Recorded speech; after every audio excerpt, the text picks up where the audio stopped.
There, Prime Minister Narendra Modi has started addressing the gathering at the National College grounds in Chamrajpet. Let's listen into what he has to say. Bharatiya Janata party के सभी वरिष्ठ नेतागण,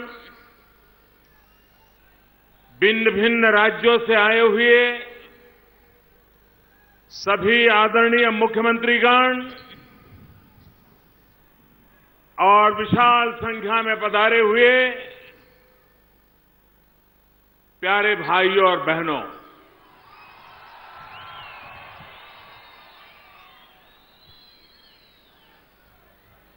लग रहा है मौसम बदल रहा है।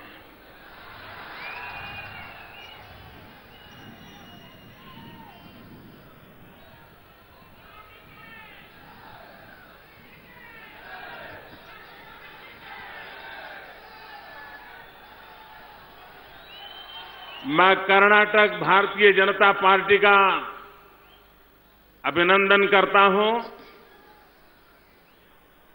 कि यहां की इकाई ने राष्ट्रीय कार्य समिति की योजना की भव्य स्वागत किया,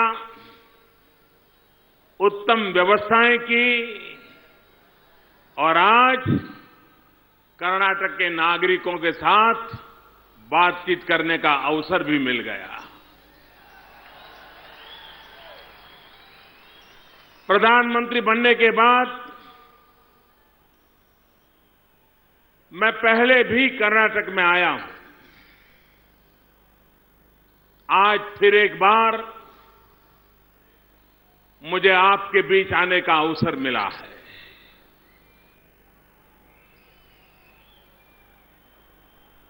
आप अनुभव करते होंगे कि गत कई वर्षों से एक निराशा का माहौल था, आशंकाओं का माहौल था। अखबार खोलो, टीवी चालू करो, हर दिन एक नए भ्रष्टाचार की घटना की खबर आया करती थी, एक नए कांड की खबर आया करती थी। देश का नौजवान अपने भविष्य के संबंध में आशंकित हो गया था। सारे विश्व ने भारत के प्रति अपना नजरिया बदल दिया था, मुंह मोड़ लिया था और ऐसा लग रहा था कि अब भारत अपना भविष्य बनाने की ताकत खो चुका है, दिशा से भटक चुका है। पता नहीं अब भारत बचेगा कि नहीं बचेगा। इस प्रकार का माहौल पूरे एक दशक तक विश्व भर के मन पर छाया हुआ था और ऐसे समय देश की जनता ने भारतीय जनता पार्टी पर भरोसा किया। 30 साल के बाद पहली बार पूर्ण बहुमत के साथ दिल्ली में भारतीय जनता पार्टी को सेवा करने का सौभाग्य दिया है। मैं देशवासियों को विश्वास दिलाता हूं, जिस आशा और अपेक्षा के साथ आपने हमारी टीम को सेवा करने का अवसर दिया है, हम आपकी आशा आकांक्षाओं को पूरी करेंगे।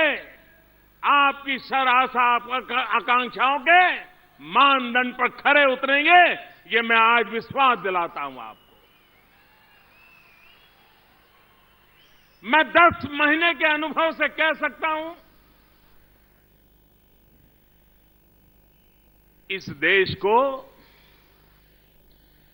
पीछे रहने का कोई कारण ही नहीं है।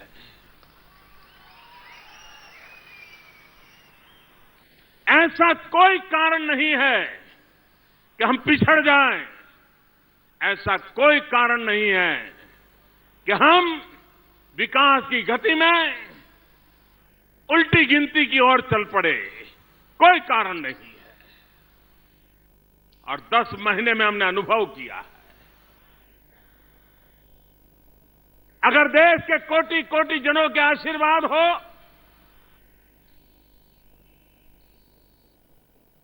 नियत साफ हो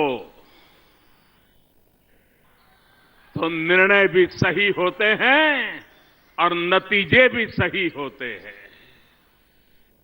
भाइयों बहनों, जब दिल्ली में हम सरकार चला रहे हैं तो हम पर आरोप क्या हो रहा है, हमारी आलोचना क्या हो रही है?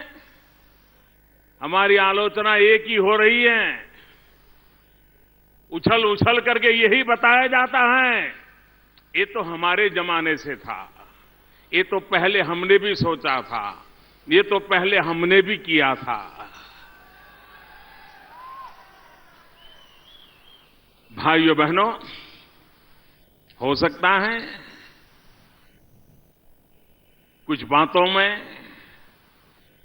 नीति समान दिखती हो, लेकिन कभी कभी नीति से ज्यादा ताकतवर नीयत होती है। और हमारी नीयत, आपकी नीतियां क्या रही क्या नहीं, लेकिन आपकी नीयत ठीक नहीं थी, हमारी नीयत ठीक है और उसके कारण हम विकास के दौर पे आगे निकले हैं। और इसलिए मैं कह रहा हूं, और इसलिए मेरे भाइयों बहनों मैं कहना चाहता हूं, आपको हैरानी होगी, मैं जब मेरे पास फाइलें आती हैं तो मैं देखता हूं 2007 में कोई प्रोजेक्ट का प्रपोजल हुआ है, 2014 तक लटकता पड़ा है। 2011 का प्रपोजल है, 2014 तक लटकता पड़ा है। मैं हैरान हूं, ये लोग करते क्या थे? भाइयों बहनों, ऐसे सैकड़ों प्रकल्प जो 2-2, 5-5, 7-7 साल से लटके पड़े थे, एक के बाद एक उसके फैसले कर लिए, निर्णय करने की हिम्मत जुटाई, गलत होगा तो उसको ठीक करने की दिशा दी, और ठीक था तो आगे बढ़ने की दिशा दी। और आज हिंदुस्तान हर दिशा में आगे बढ़ने के लिए तेज गति से चल पड़ा।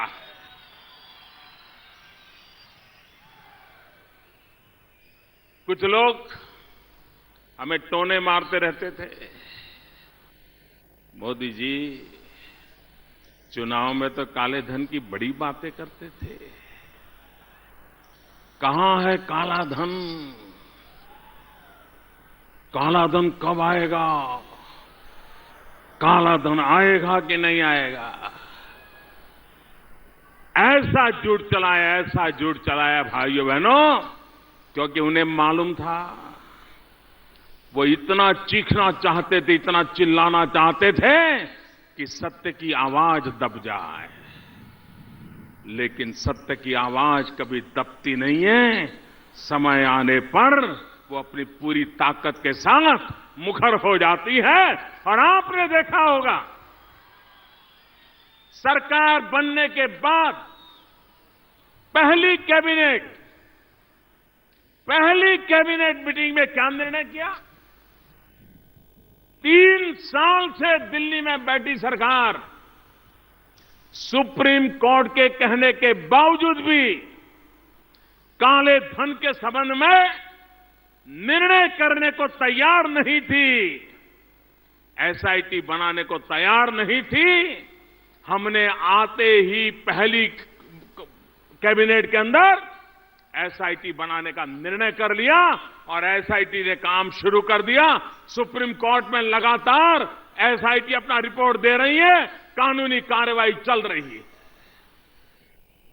हम विश्व के देशों के पास गए, G20 समिट में गए, विश्व के कई नेता ऐसे थे जिनका चेहरा पहली बार देखने का अवसर आया था।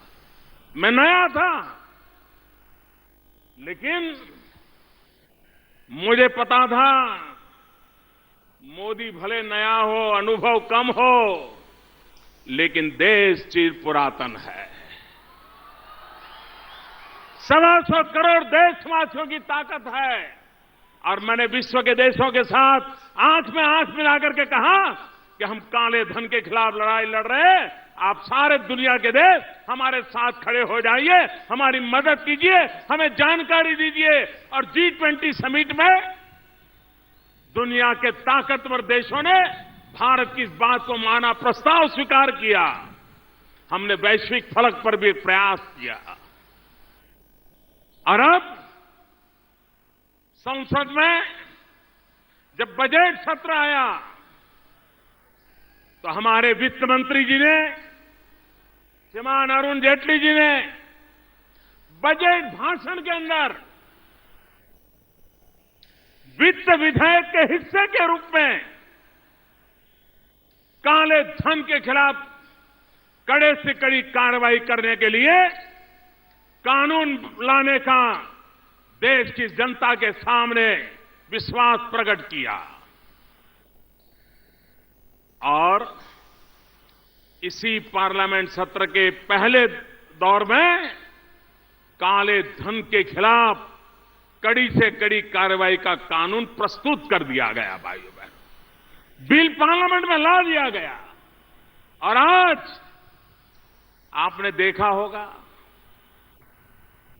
बजट के भाषण तक, जब तक अरुण जेटली जी का भाषण नहीं हुआ था, काले धन को लेकर के मजाक उड़ाई जाती थी। और जब बजट के भाषण में उस क्या क्या करने वाले उसका जरा खाका खींचा गया, और जब प्रत्यक्ष रूप में काले धन का कानून लाने के लिए संसद में बिल प्रस्तुत कर दिया गया, ये मजाक करने वालों के मुंह पे ताला लग गया। अब उनको पता चला कि अब क्या होने वाला है। भाइयों बहनों, मैं फिर एक बार देशवासियों को विश्वास दिलाता हूं, जो गया है वो लाना भी है, लेकिन अब नया ले जाने की कोई हिम्मत न करे, ये प्रबंध भी हमने करना है और उसको हमने किया। देश का भ्रष्टाचार के खिलाफ आक्रोश है और मेरी देशवासियों ने मुझसे अपेक्षा की है कि मोदी जी कम से कम आप भ्रष्टाचार के खिलाफ लड़ाई लड़िए। और मैं देश को वादा करता हूं, जिस इरादे से आपने मुझे काम दिया है, आपका वो इरादा पूरा करके रहूंगा।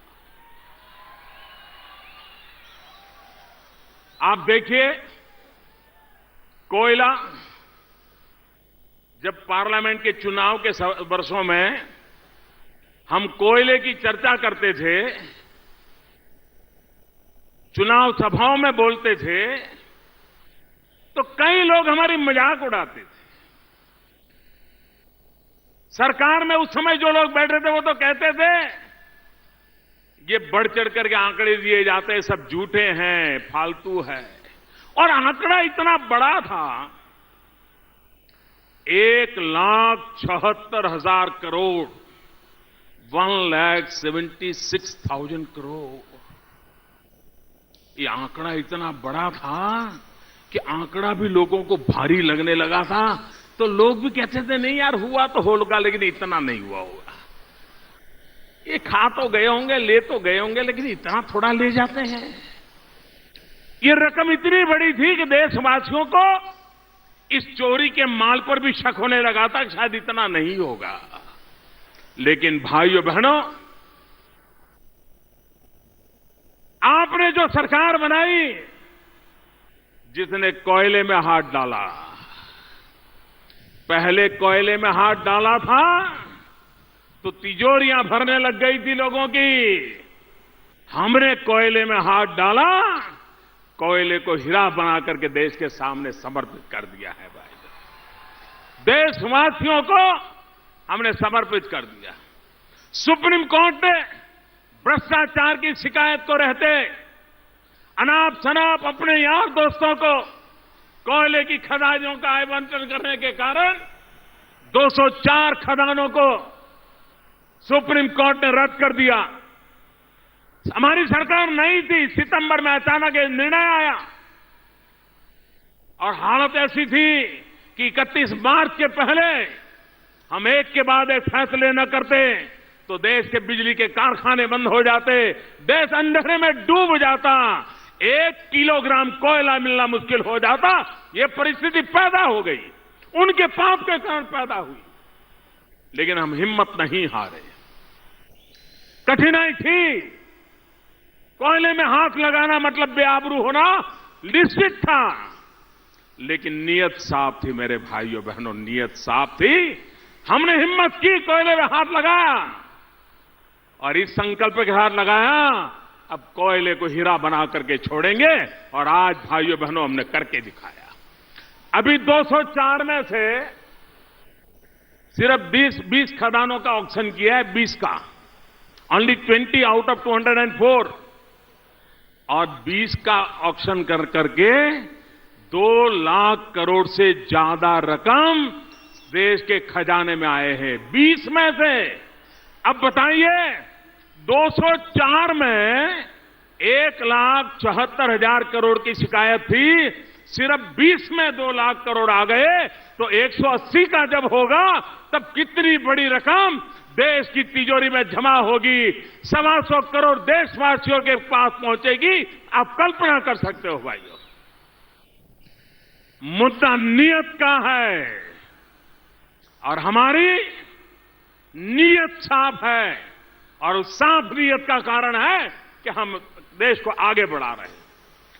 हमारे देश में व्हाट्सएप पर देख लीजिए, पिछले 1 साल पर व्हाट्सएप पर, ट्विटर पर 2G 3G न जाने कितने जी की मजाक चलती थी, ये जी वो जी, ये जी वो जी, पता नहीं क्या क्या चलता था। चारों तरफ स्पेक्ट्रम पर भ्रष्टाचार के आरोप लगे थे।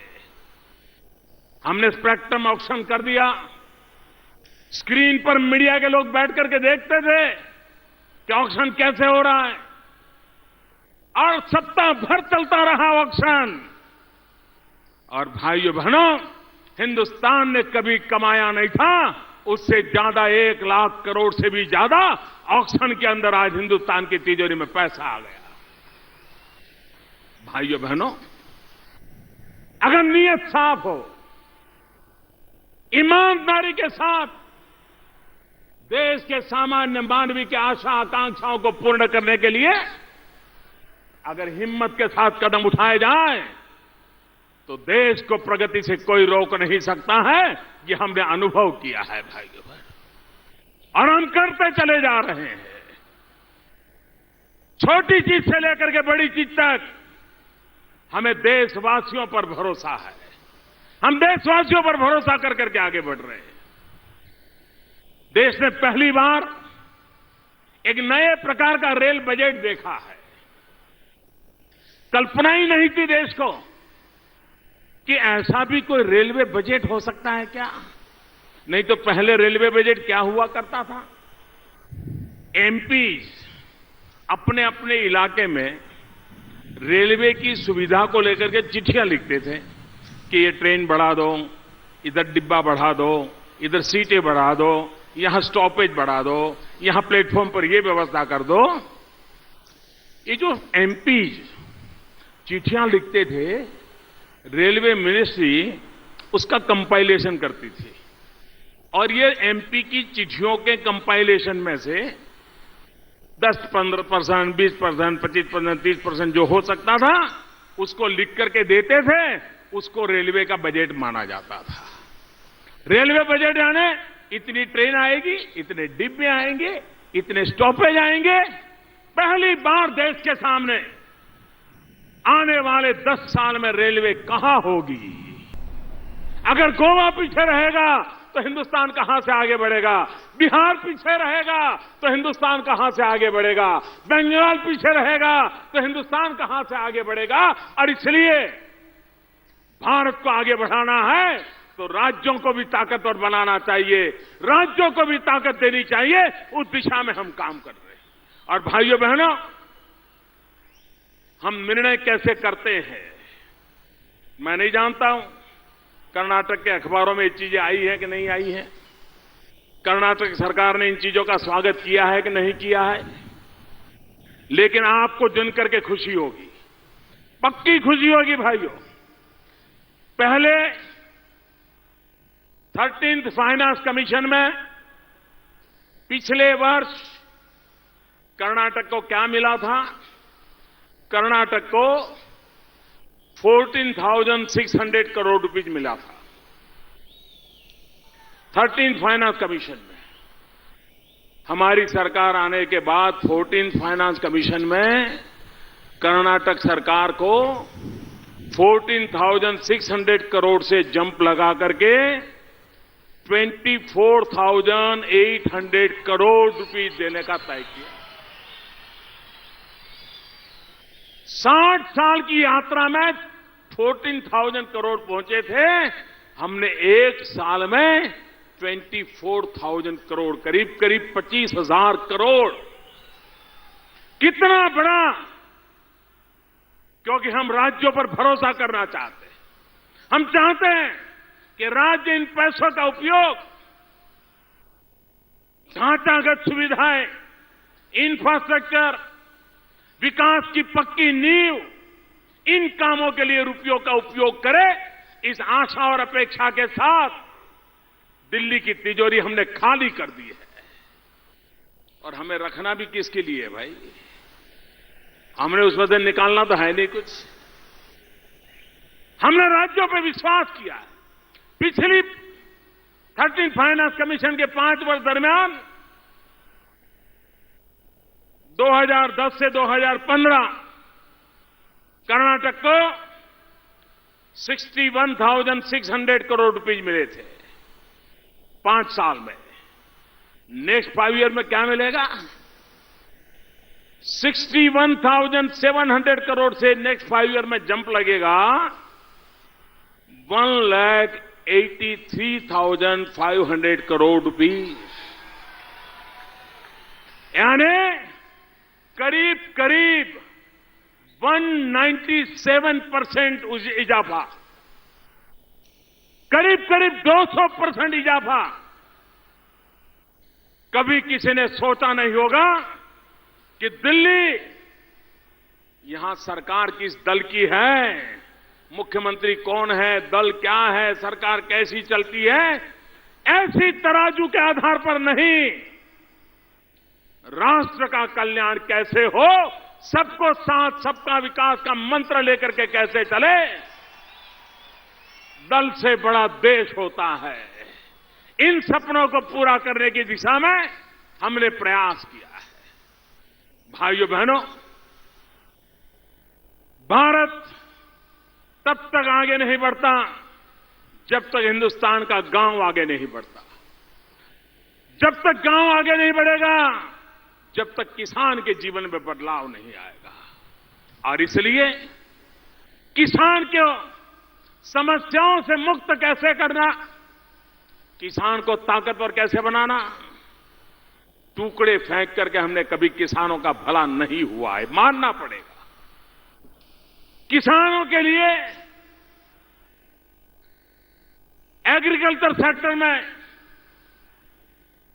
टेक्नोलॉजी लाने की आवश्यकता है। एग्रीकल्चर सेक्टर में किसानों की आवश्यकता के अनुसार इंफ्रास्ट्रक्चर बनाने की आवश्यकता है।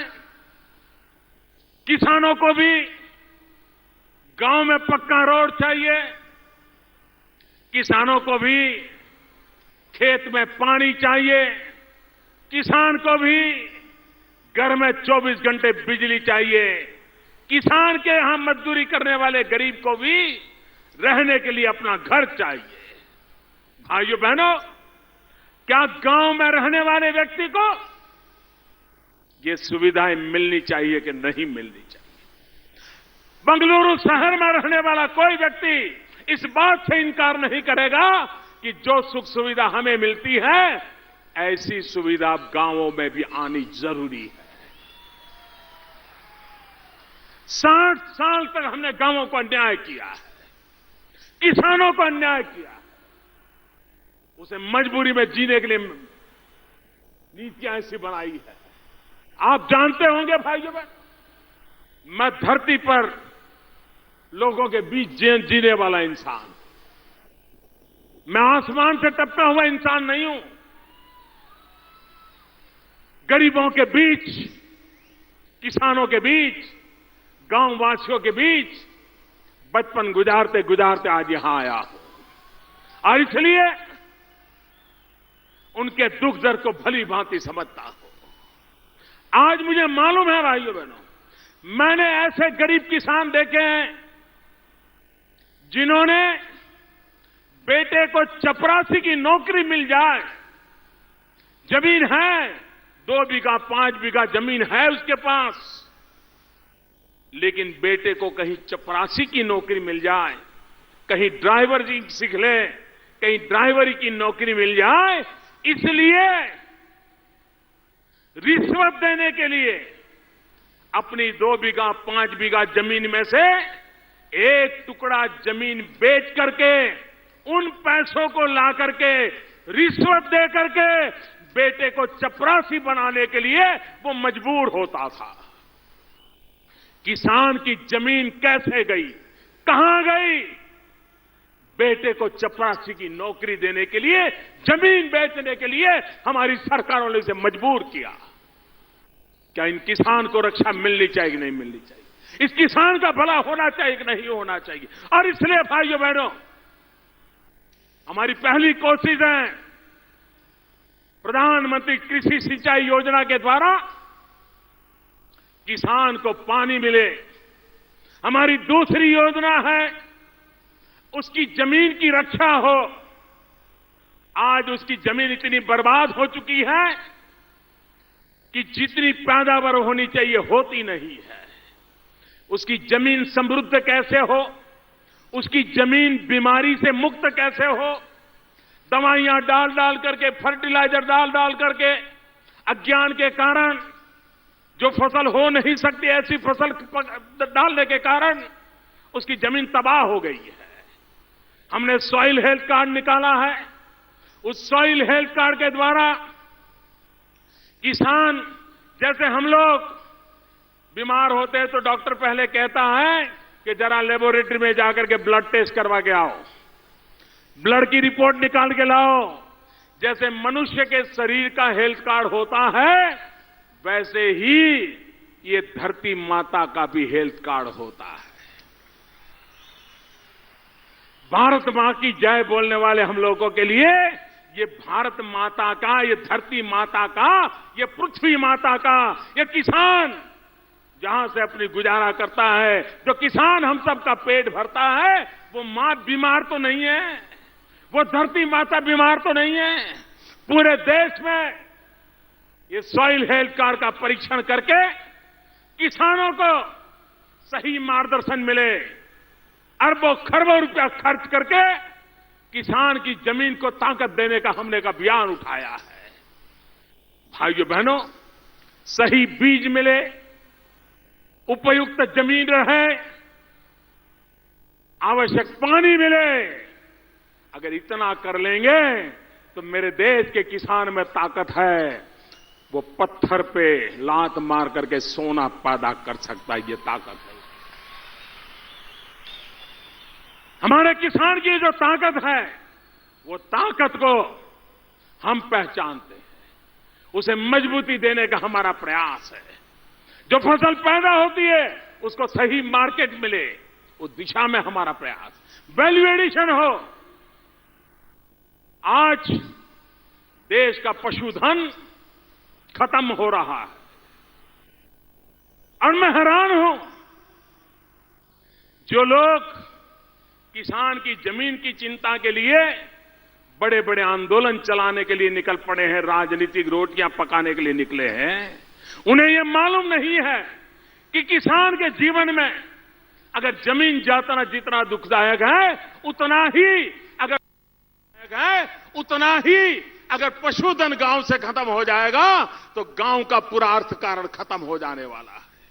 और इसलिए हमारी कोशिश है कि पशुधन की भी रक्षा हो, ताकि किसान की ताकत बढ़े।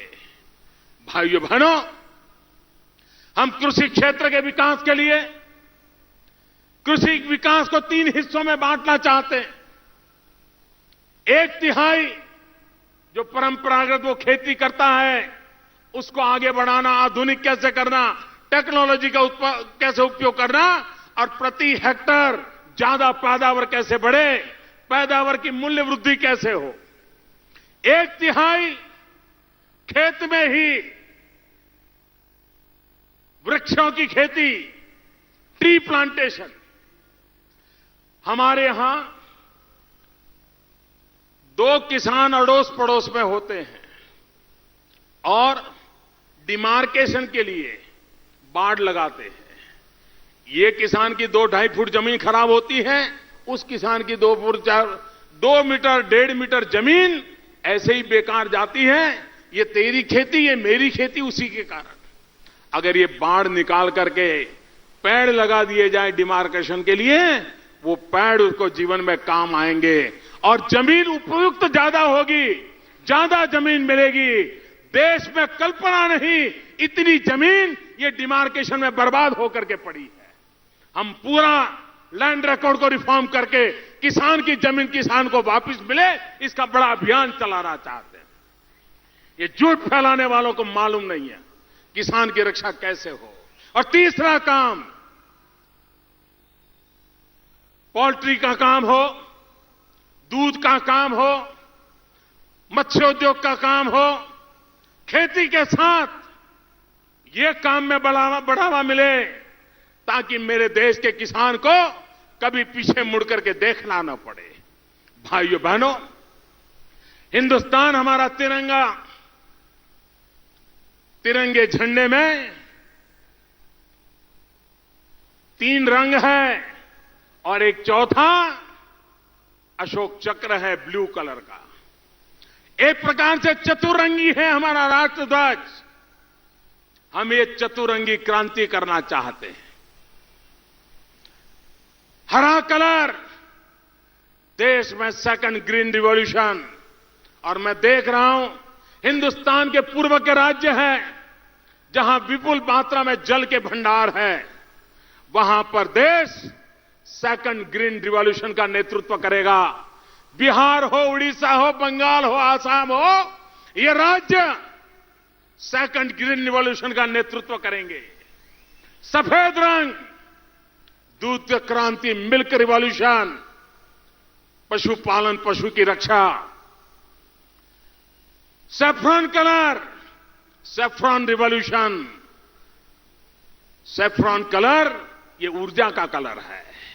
ऊर्जा क्रांति, सोलर एनर्जी हो, विंड एनर्जी हो, न्यूक्लियर पावर हो, थर्मल पावर हो, हाइड्रो पावर हो, जितने भी तरीके से देश को ऊर्जावान बनाया जा सके, ऊर्जावान बनाने का काम हमने उठाया है।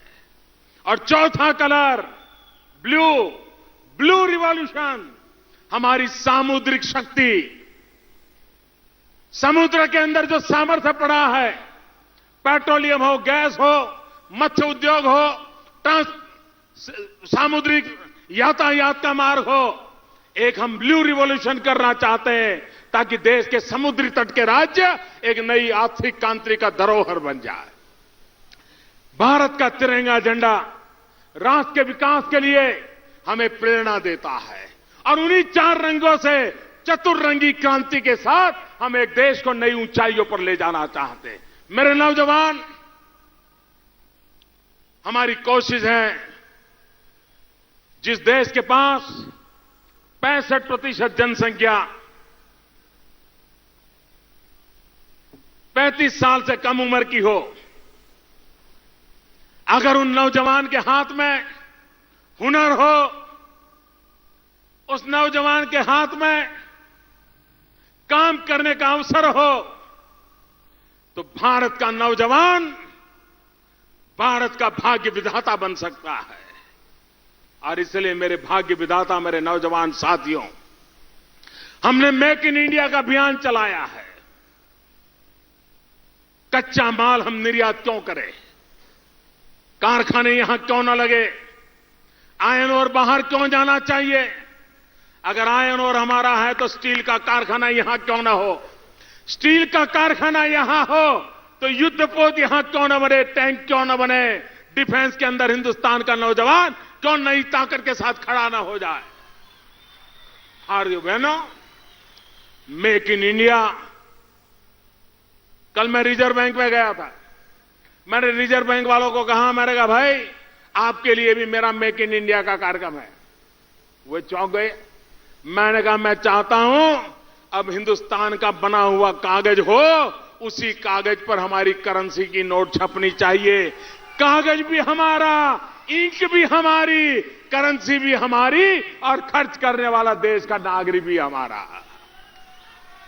मेक इन इंडिया कहां कहां तक जा सकता है, किस प्रकार से नौजवानों को रोजगार मिल सकता है। और इसलिए भाइयों बहनों, हम दुनिया को निमंत्रित कर रहे हैं, आइए। मैं यहां बंगलुरु में आया था, एयर शो के लिए आया था। मैं हवाई जहाज कैसे उड़ते वो देखने का मेरा काम नहीं था। मैंने दुनिया की कंपनियों को यहां बेंगलुरु में बुलाया था कि आइए, डिफेंस के इक्विपमेंट बनाने के लिए आइए। आज भारत दुनिया के देशों से आत्मरक्षा के लिए बाहर से साधन लाता है। हमारे यहां कोई गोली चलाता है तो गोली भी विदेशी होती है। ये देश में बन सकता है। देश डिफेंस के क्षेत्र में आत्मनिर्भर बन सकता है। नहीं इतना, थर्ड वर्ल्ड कंट्रीज के लोगों को आत्मनिर्भर बनाने के लिए भारत जैसा देश मदद भी कर सकता है। हम मेक इन इंडिया की बात करते हैं। भारत की तो आवश्यकताओं की पूर्ति करे, लेकिन छोटे छोटे देशों की आवश्यकता की पूर्ति के लिए भी एक्सपोर्ट की दिशा में आगे बढ़े। हमारे पास नौजवान है, टैलेंट है, अवसर है, अनुभव है। हम उस दिशा में देश को आगे ले जाना चाहते हैं। भाइयों बहनों, हम नौजवानों को स्किल डेवलपमेंट पे बल देना चाहते हैं। स्किल डेवलपमेंट का बड़ा अभियान चलाए, अलग डिपार्टमेंट बनाया है। और आज नौजवान को अगर हुनर मिल जाए तो कैसी चीजें कर सकता है, ये देश ने अनुभव किया है। यह देश कितना ताकतवर है। भारत के नौजवानों का कौशल्य देखिए।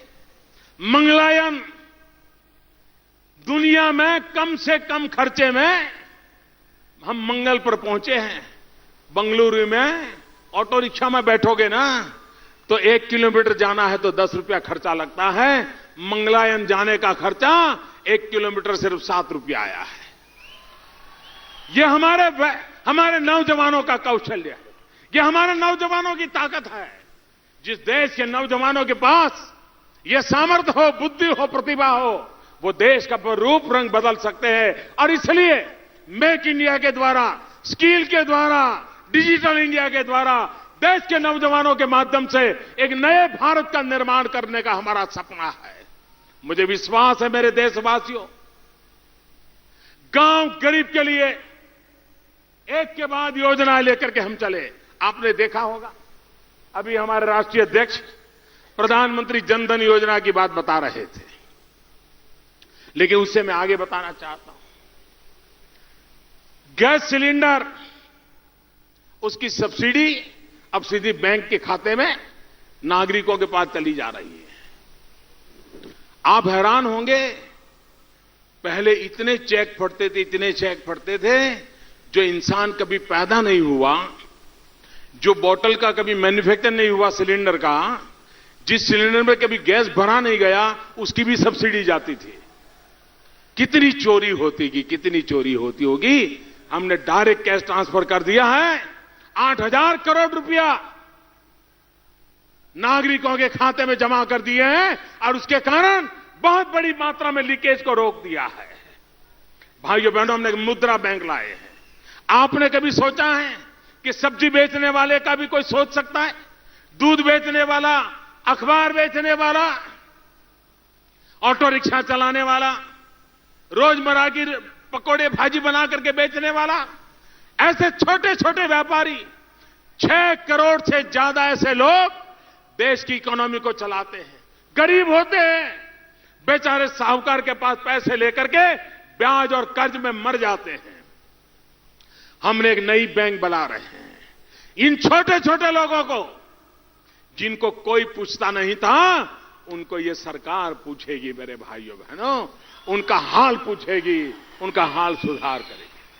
अगले सप्ताह, अभी तो बजट में हमारे अरुण जी ने इसको प्रस्तुत किया, 8 अप्रैल को हम उसको लॉन्च कर देंगे और लोगों को उसका फायदा मिलना शुरू हो जाएगा। कहने का तात्पर्य यह है कि देश को आर्थिक विकास के द्वारा नई ऊंचाइयों पर ले जाना है, विकास की नई ऊंचाइयों पर ले जाना है और देश के सामान्य नागरिक के सपनों को पूरा करना है। आज पूरी दुनिया कहती है, जो लोग अभ्यास करने की आदी है उन्होंने देखा होगा, वर्ल्ड बैंक हो, IMF हो, दुनिया की जितनी भी रेटिंग एजेंसीज हो, उन सब ने कहा है आज दुनिया में सबसे तेज गति से विकास करने वाला कोई देश है, उस देश का नाम भारत है। भारत मेरे भाई, और हम सब भारतीय इस बात का गर्व करते हैं कि हमारा देश, जो कभी, आपको मालूम है कुछ देशों का समूह है जिसके लिए एक शब्द है ब्रिक्स, जिसमें ब्राजील है, रशिया है, इंडिया है, चाइना है, साउथ अफ्रीका है। 2 साल से दुनिया के आर्थिक विषयों के जानकारों ने कहा था कि ब्रिक्स कंसेप्ट है वो अब लुढ़क जाएगा। क्यों? कि इसमें आई जो रखा है ना इंडिया का, वो मरा पड़ा है, कुछ नहीं कर पाएगा, इसलिए ब्रिक्स का जो कंसेप्ट है इसमें ये दम नहीं दिखाएगा। आई निकल जाएगा, ये चर्चा हो रही थी। आज पूरे ब्रिक्स में आई सबसे स्ट्रांगेस्ट बन के खड़ा हुआ है मेरे भाई। ये ताकत है इस देश की। 10 महीने के भीतर भीतर भारत का लोहा दुनिया मानने लगी है और उसका कारण 125 करोड़ देशवासियों का लोहा हम मानते हैं। हमारे लिए यह देश ताकतवर है 125 करोड़ देशवासियों के कारण। हमारे मन में देश आगे बढ़ेगा 125 करोड़ देशवासियों के कारण। और इसलिए मेरे भाइयों बहनों, स्वच्छता का अभियान हो, देश ने उठा लिया। हर व्यक्ति आज स्वच्छता की चर्चा करता है, कुछ न कुछ दायित्व उठाना चाहता है। कभी सोचा था कि इस प्रकार के आंदोलन, कभी लाल बहादुर शास्त्री ने कहा था युद्ध के समय कि एक दिन सप्ताह में सोमवार को खाना एक टाइम छोड़ दीजिए, और ये देश, लाल बहादुर शास्त्री ने कहा था कि आप एक टाइम का खाना छोड़ दीजिए, और ये देशवासियों ने लाल बहादुर शास्त्री पर भरोसा करके खाना छोड़ दिया था। ये ताकत है इस देश में।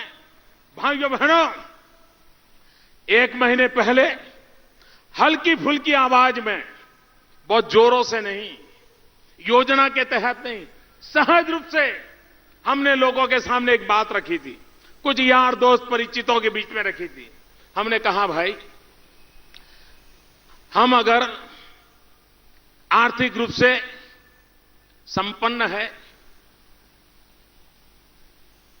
क्या हम गैस सिलेंडर की सब्सिडी छोड़ नहीं सकते क्या? ये 200-400 रुपए में क्या रखा है? हमने क्यों लेना चाहिए? ऐसे ही मैंने बात रखी थी। और मेरे देशवासियों, मैं स्वयं आनंद अनुभव करता हूं। करीब करीब 2 लाख लोग सामने आए और उन्होंने सामने आकर के अपनी गैस सिलेंडर की सब्सिडी लेना से मना कर दिया, वापिस दे।